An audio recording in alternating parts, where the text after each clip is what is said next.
Assalamualaikum dan salam sejahtera kepada semua panel. Nama saya Azhar bin Syabuddin. Saya akan membentangkan kertas kajian saya yang bertajuk Hubungan Pembentukan Warna Haba dengan Perubahan Sifat Rintangan terhadap Kakisan Keluli Tahan Karat selepas proses kimpalan arka berperisai gas tungsten TIG. Kajian ini berbentuk review study berkenaan kesan warna haba yang terbentuk dari proses kimpalan arka berperisai gas tungsten iaitu TIG terhadap sifat rintangan kakisan keluli tahan karat. Keluli tahan karat merupakan sejenis alloy digunakan secara meluas dalam bidang pembuatan disebabkan oleh sifat rintangan kakisannya yang tinggi, ditambah pula warnanya yang menarik. Namun begitu, sifat rintangan terhadap kakisannya boleh terjejas dengan teruk jika ia terdedah kepada haba yang sangat tinggi. Masalah ini sering berlaku ketika proses kimpalan, terutamanya melibatkan kepingan yang nipis. Ini dapat dilihat dengan terbentuknya warna haba pada kawasan kimpalan. Hasil kajian menunjukkan bahawa semakin tinggi input haba yang dikenakan ke atas permukaan keluli tahan karat, semakin gelap warna haba terbentuk, dan semakin gelap warna haba yang terbentuk, semakin teruk sifat rintangan terhadap kakisan keluli tahan karat selepas proses kimpalan arka berperisai gas tungsten TIG. Satu kajian berkenaan input haba yang sesuai dengan ketebalan plat keluli tahan karat perlu dilakukan supaya kesan warna haba dapat dikurangkan. Keluli tahan karat merupakan logam yang banyak digunakan di dalam proses fabrikasi logam disebabkan oleh sifat rintangan terhadap kakisannya yang bagus berbanding keluli karbon biasa. Namun begitu, sifat rintangan terhadap kakisan keluli tahan karat boleh terjejas dengan teruk akibat daripada proses kimpalan.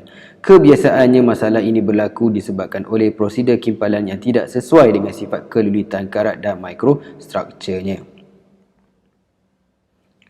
Menurut Storer, kimpalan ialah proses penyambungan logam oleh proses haba yang dihasilkan sama ada oleh nyalaan atau arus elektrik.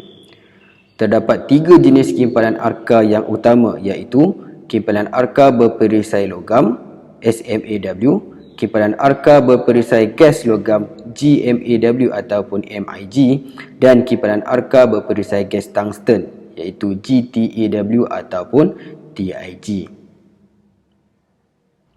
Kimpalan TIG merupakan satu teknik kimpalan arka yang menggunakan gas argon sebagai gas perisai atau pelindung dan menghasilkan hasil kimpalan yang bersih. Menurut Saha, arus kimpalan, kadar alis gas perisai dan diameter elektrod merupakan parameter penting dalam mempengaruhi kualiti sambungan kimpalan. Oleh itu, ketiga-tiga parameter tersebut mestilah dikenalpasti terlebih dahulu sebelum memulakan kimpalan. Fungsi gas perisai adalah untuk melindungi leburan kimpalan daripada tindak balas kimia dengan oksigen dan juga nitrogen dari persekitaran. Tindak balas ini akan mengakibatkan terbentuknya porositi pada bahagian sambungan dan juga melemahkan rintangan terhadap kakisan suatu bahan logam. Oleh itu, adalah penting bagi seorang pengimpal melaraskan kadar alih gas perisai yang sesuai bagi mendapatkan kualiti sambungan kimpalan TIG yang bagus. Keluli tahan karat merupakan sejenis alloy yang mempunyai sifat rintangan terhadap kakisan yang tinggi disebabkan oleh keluli tahan karat mengandungi lapisan kromium sekurang-kurangnya 10.5% yang menghalang terbentuknya kakisan. Menurut Lipot, rintangan terhadap kakisan keluli tahan karat boleh berkurangan dengan sangat drastik akibat daripada proses kimpalan. Veiling pula menyatakan bahawa keluli tahan karat mungkin terhakis di Heat Affected Zone ataupun HAZ.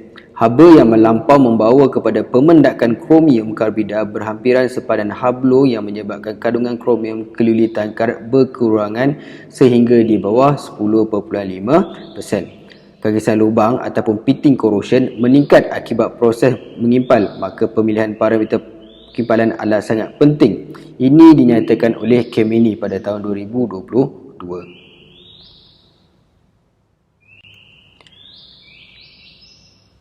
Apabila keluli tahan karat dikimpal, satu lapisan oksida akan terbentuk hasil tindak balas kimia dengan oksigen di persekitaran. Ini menyebabkan berlakunya perubahan warna permukaan yang dikimpal tersebut. Perubahan warna ini dipanggil sebagai warna haba ataupun heat tint yang mempunyai pelbagai lapisan warna dari warna kuning muda hinggalah ke biru gelap.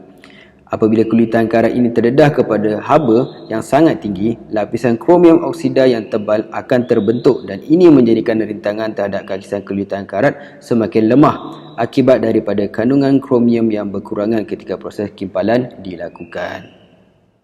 Jadual 1 menunjukkan hubungan antara tahap warna haba dengan suhu yang dikenakan ke atas permukaan keluli tahan karat. Dari jadual ini didapati bahawa warna haba yang lebih gelap menunjukkan kawasan tersebut terdedah kepada haba yang lebih tinggi. Oleh itu, warna haba boleh dijadikan sebagai petunjuk kepada pengimpal sama ada arus yang digunakan itu terlalu tinggi ataupun tidak. Raja 1 menunjukkan warna haba yang terbentuk pada sambungan keluli tahan karat. Menurut Kim Kimbrell, semakin tebal lapisan oksida, semakin gelap warna haba yang akan terbentuk. Bahaya serangan kakisan semakin meningkat di kawasan warna haba apabila suhu kimpalan meningkat. Oleh itu, semakin gelap warna haba, semakin teruk terjejasnya sifat rintangan terhadap kakisan keluli tahan karat.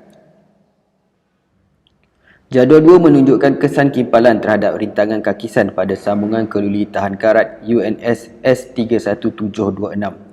Ini menunjukkan bahawa semakin gelap warna haba yang terbentuk pada permukaan keluli, semakin lemah rintangannya terhadap kakisan. Seperti yang anda dapat lihat pada jadual ini, apabila arus kimpalan meningkat, warna haba juga menjadi semakin gelap.